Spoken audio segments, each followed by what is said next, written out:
Tapi yang paling parah itu kalau kamu ketemu sama wanita, apalagi dosen kamu wanita.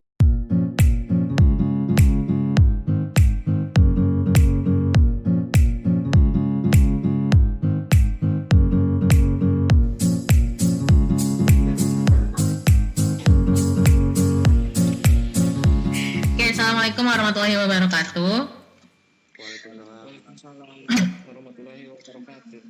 Hari ini kita mulai kuliah online pertama kita, ya materinya mungkin minggu lalu sudah kalian download, tapi mungkin saya lihat dari hasil latihannya masih ada yang mungkin kebingungan gimana cara menyederhanakan kalimat majemuk ya terutama. Tapi kalau proposisi atau pernyataan saya rasa udah bagus-bagus jawabannya gitu. Tapi mungkin kalau saya lihat, oh nih kalau soal kalimat majemuk kayaknya masih jelek-jelek nih. Nah, oke.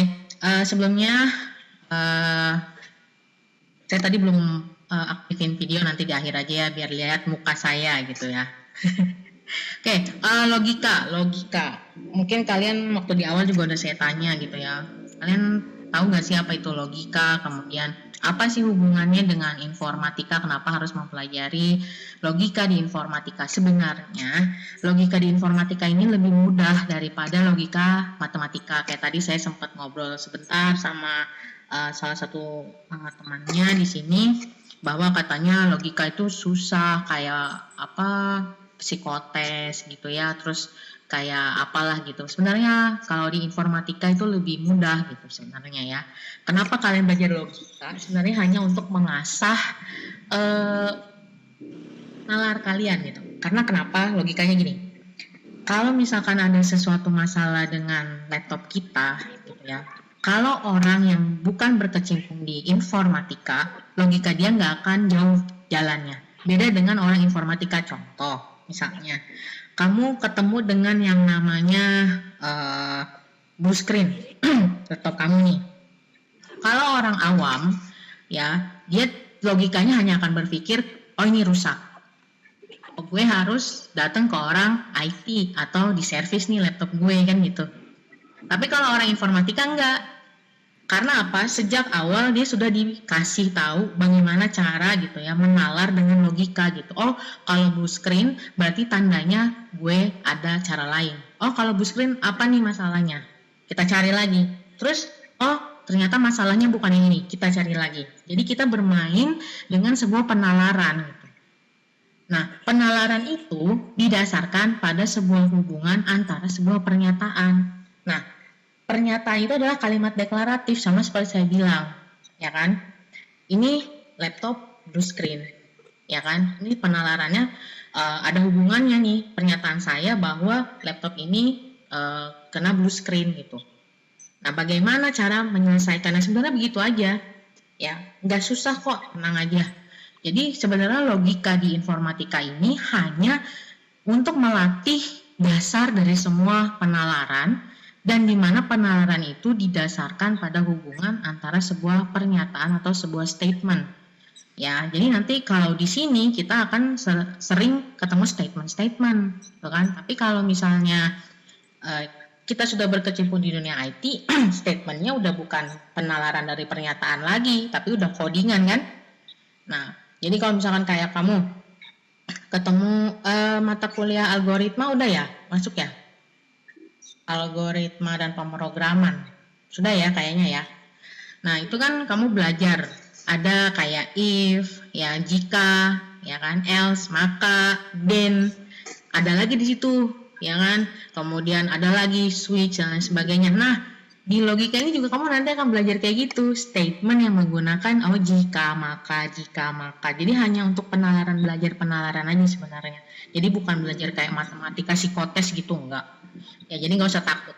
Nah, cuman di sini yang mau saya garis besarkan, ya, proposisi di sini, logika di sini berhubungan dengan proposisi atau sebuah pernyataan. Ya, di mana nilainya hanya benar atau salah. Bukan kedua-duanya. Sama kayak kalau kalian ngoding juga kan, kalau misalnya if kamu ingin menampilkan angka 1 gitu, nilai angka i lebih besar dari 1, maka hasilnya harusnya lebih besar dari 1 kan. Nah, itu sifatnya true gitu. Tapi kalau misalkan kamu else, kalau misalkan tidak lebih dari satu, maka hasilnya false. Jadi hanya itu saja, benar atau salah. Ya, jadi nggak usah pusing-pusing. Nanti ada statement, ya kamu tinggal tentuin ini benar atau salah. Ya. Nah sekarang di sini ada sebuah pertanyaan. Ya, saya ingin kalian bisa menalar ini, gitu ya. Gajah lebih besar daripada semut. Ya, ini sebuah pernyataan bukan? Mungkin ada yang mau jawab? Ya, Pak. Tadi sudah dijelaskan bahwa pernyataan kita bicara tadi itu adalah sebuah kalimat deklaratif yang bernilai benar atau salah. Ya, ingat, nilainya benar atau salah kalau pernyataan ya. Oke, gajah lebih besar daripada semut. Ini sebuah pernyataan. Kenyataan. Ya, karena apa? Nilainya Lebih besar. benar, ya kan? Gajah lebih besar daripada semut, nilainya benar. Makanya ini disebut sebuah pernyataan. Kemudian, nah, apakah ini sebuah proposisi? Iya. Ya, Bu. Iya, karena proposisi itu adalah pernyataan, ya. Nah, nilai kebenarannya apa? Gajah lebih besar daripada semut. Berarti nilainya Gajahnya lebih besar. benar. Jadi hanya ada benar dan salah ya. Nah, jadi cara jawabnya gitu aja. Kalau misalkan di logika informatika, kalau dikatakan nilai kebenaran, karena gini, nanti kita akan ketemu yang namanya tabel kebenaran. Tabel kebenaran itu juga cuman ada dua doang, true or false. Ya. Oke, sekarang lanjut. Nah, lihat di sini. 520 lebih kecil daripada 111. Nah, apakah ini sebuah pernyataan? Iya. Iya, Bu. Pernyataan. Ya, pernyataan, ya kan? Nah, apakah ini sebuah proposisi? Iya, Bu. Sebuah proposisi. Ya. Nah, nilai kebenarannya apa? Salah. Salah, betul. Karena 520 harusnya lebih besar dari 111. Ya, berarti kayaknya udah hatam nih. Kemudian ada Y lebih besar dari 5. Nah, ini. Kita lihat. Nilai dari pernyataan tersebut, kebenarannya tergantung dari si nilai Y. Tapi kan nilai Y itu kan belum ditentuin kan? Nah, kalau ada pernyataan seperti ini disebut sebagai kalimat terbuka, yang mana si Y ini bisa kita kasih nilai berapapun, ya, tergantung daripada kita yang menentukan. Nah, itu disebut sebagai kalimat terbuka, ya. Nah, sekarang, apa ini sebuah pernyataan? Ini sebuah pernyataan bukan? Iya, Bu. Ya apa bukan? Ada yang jawab ya, ada yang bukan. Iya, Bu. Iya. Ya, oke. Sebuah proposisi? Bukan. Apa enggak? Bukan. Tidak. Bukan. Ayo, saya pengen tahu nih. Kenapa dia bukan proposisi? Gimana? Yang dimaksud proposisi itu apa sih? Proposisi itu adalah pernyataan yang nilainya itu benar atau salah saja. Ya, bukan keduanya. Nah, berarti sekarang logikanya gini, kenapa ini bukan proposisi? Kenapa coba? Karena Y-nya belum ketahuan. Karena Y-nya belum ketahuan. Sedangkan proposisi itu nilainya harus benar atau salah, bukan kedua-duanya. Paham sampai sini? Kalau masih ada yang nggak paham, nggak apa-apa, ngomong aja. Biar nanti saya jelasin lagi. Kalau masih ada, paham ya? Insya Allah. Oke, lanjut. Ya, sekarang lagi nih. Nah, sekarang tahun 2003 dan 99 lebih kecil dari 5. Nah, apakah ini sebuah pernyataan? Ya, betul. Pernyataan. Ya, pernyataan, betul. Proposisi bukan? Ya. Bukan. Iya, ya kan? Kalau ini, ya kan? Nah, nanti saya akan tahu. Apakah nilai kebenaran dari proposisi ini benar atau salah? Nah, sekarang kenapa? Kenapa ini disebut sebagai proposisi? Karena apa? Susah banget sih. Tadi. Kenapa yang ini sebagai proposisi? Lebih besar dari 5. Gimana? Lebih besar dari 5. Angka 99 lebih besar dari 5. Dia lebih kecil dari 5. Iya, lebih kecil. Oke, salah ya. Nah, sekarang pertanyaan saya, kenapa ini disebut sebagai proposisi? Kalimatnya. Karena Salah, benar. betul atau salah, Bu. Jadi itu kan Karena dia salah. betul. Karena jadi proposisi. Karena kedua-duanya udah sama-sama ada nilai, Bu. Karena kedua-duanya nilainya salah. Sekarang kan bukan tahun 2003, tahun 2020, salah kan? Ya, benar. Nah, kemudian 99 lebih kecil dari 5 juga salah, makanya nilainya hanya 1 kan, salah. Berarti dia termasuk proposisi. Ya. Mulai ke asah nggak nih? Otaknya, logikanya udah main belum? Sedikit. Ibu. Ya. Tapi yang paling parah itu kalau kamu ketemu sama wanita, apalagi dosen kamu wanita, udah ibaratnya ya begitulah. Wanita selalu benar ya, beda ya. Oh, mana yang wanita senang banget kayaknya nih. Ya, kayaknya senang banget nih yang wanita-wanita ya, karena kalau udah bermain logika wanita kan selalu benar. Apalagi dosen kamu perempuan, deh ikutin aja deh gitu ya. Oke, sekarang lagi biar ke asal logikanya ya. Nah, tolong untuk tidak tidur selama kuliah. Siapa tuh yang suka tidur kalau kuliah? Ada sih, Bu. Oke. Apakah ini sebuah pernyataan? Iya. Ya. Iya. Apakah ini sebuah proposisi?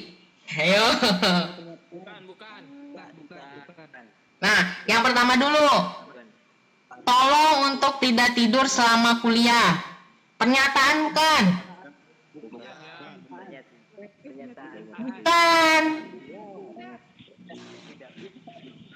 Jadi ini bukan sebuah pernyataan. Himbauan ya.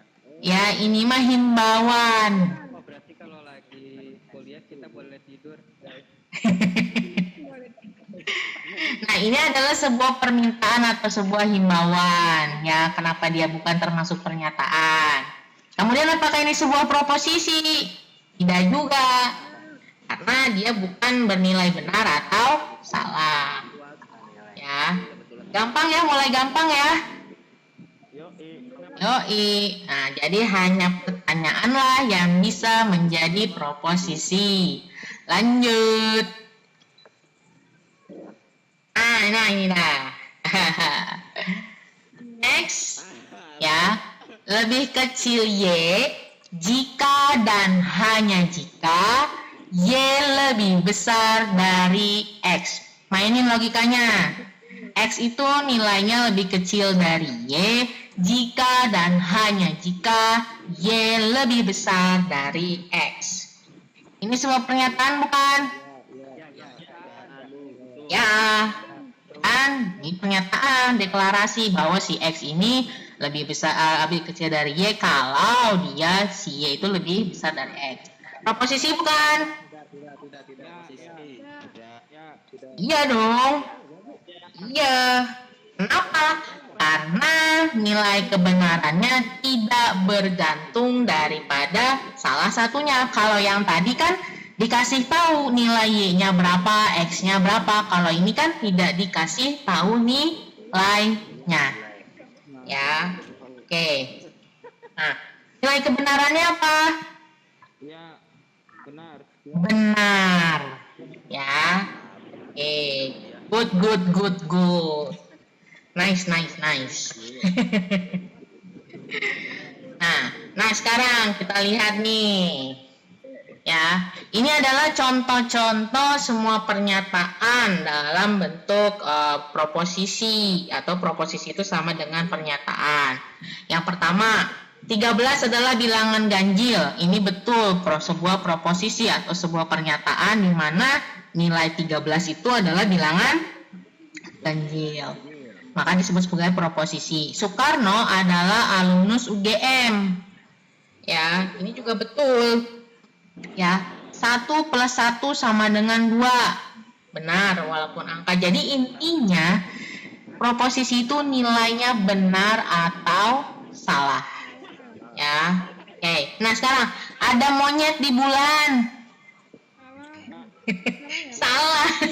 Ya itu juga sama, itu juga sebuah proposisi. Ya. Ini siapa yang bikinnya ada monyet di bulan? Ya Allah. Nah ini sedangkan ini nih, semua pernyataan di bawah ini bukan proposisi. Contohnya, jam berapa kereta api Argo Bromo tiba di Gambir, itu kalimat apa? Kalimat tanya atau pertanyaan. Isilah gelas tersebut dengan air, itu kalimat apa? Perintah. Ya. X plus 3 sama dengan 8. Apa itu? Bukan proposisi, ini apa namanya?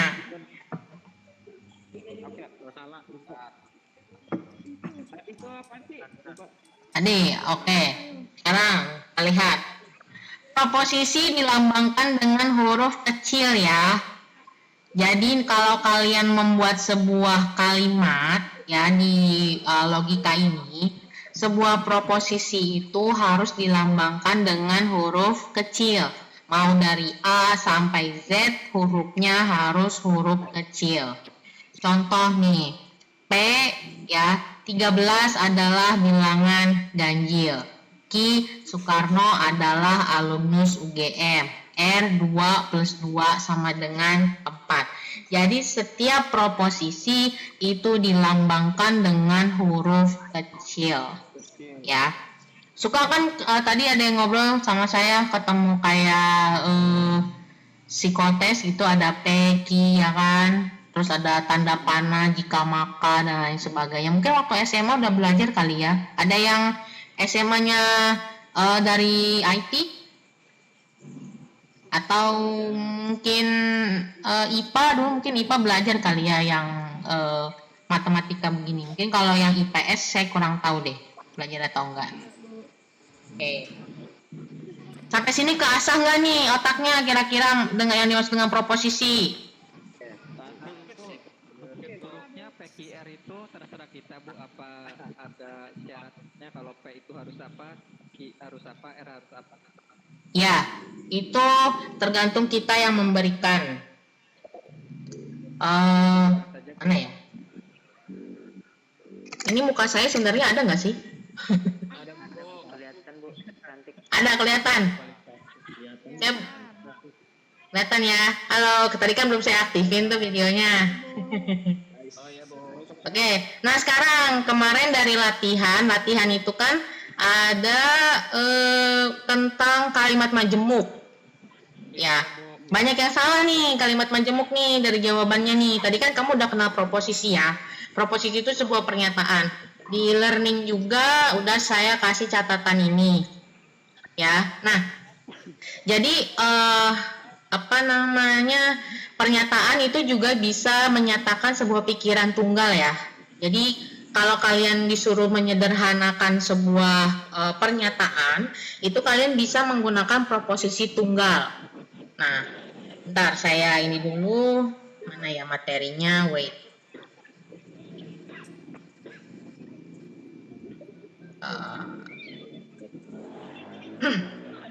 Udah kelihatan ya yang wordnya ya.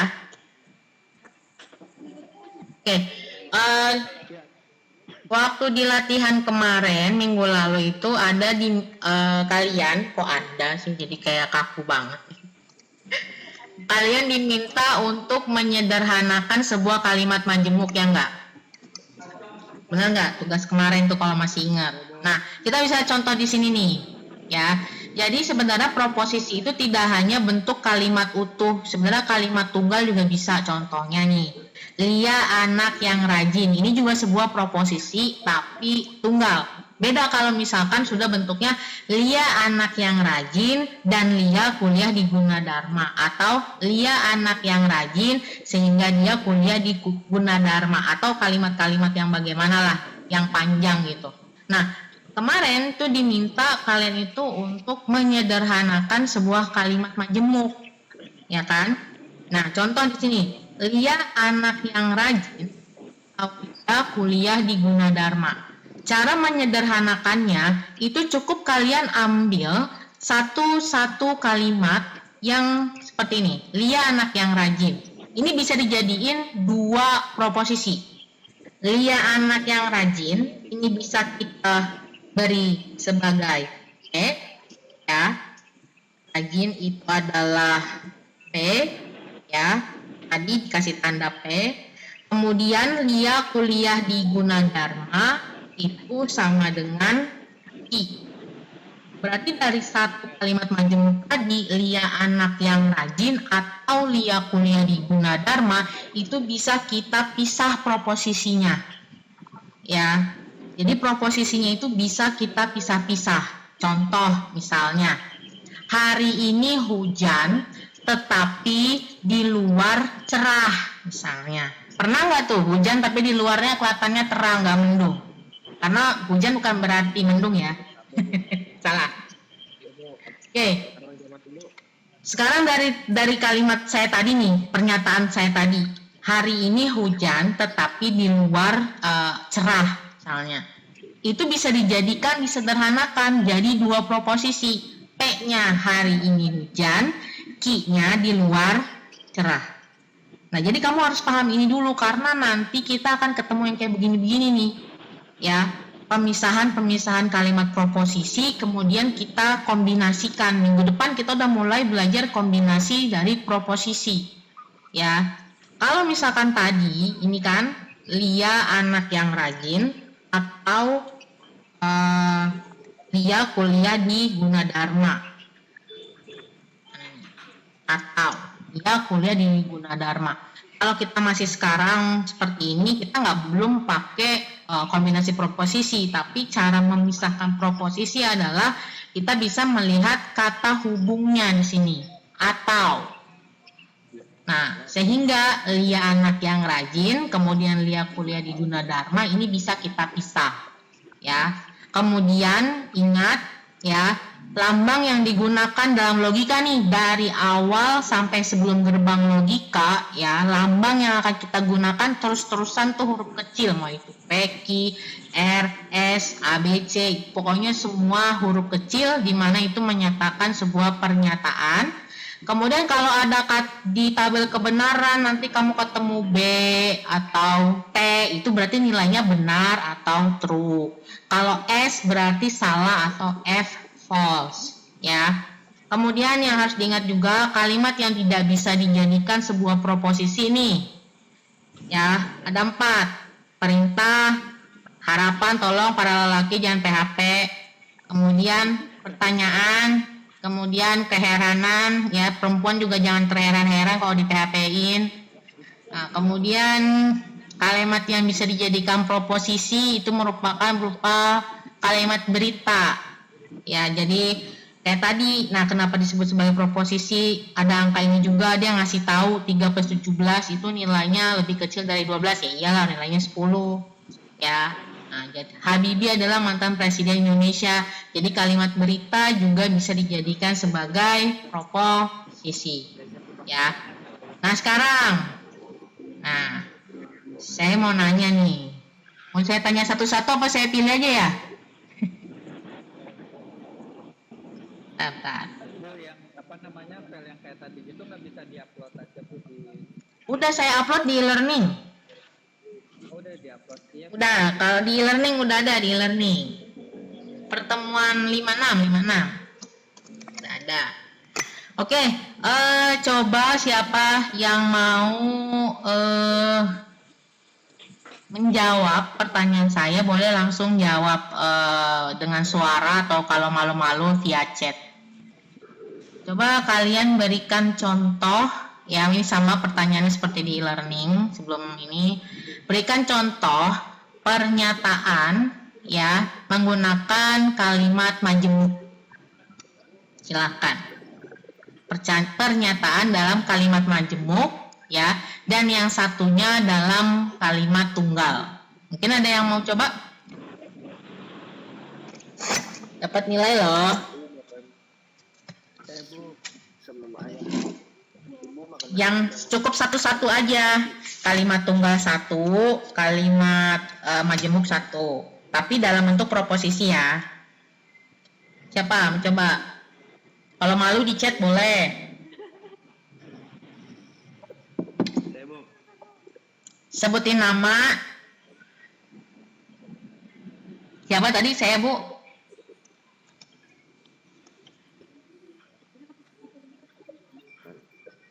Ada yang mau coba? Di chat. Ada yang di chat? Ibu makan nasi sedangkan ayah minum kopi.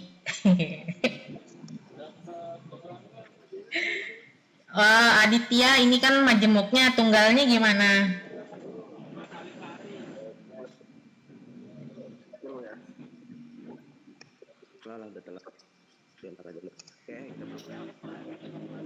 Kalimat tunggal, coba kalimat tunggalnya, ibu makan nasi sedangkan ayah minum kopi, kalimat tunggalnya.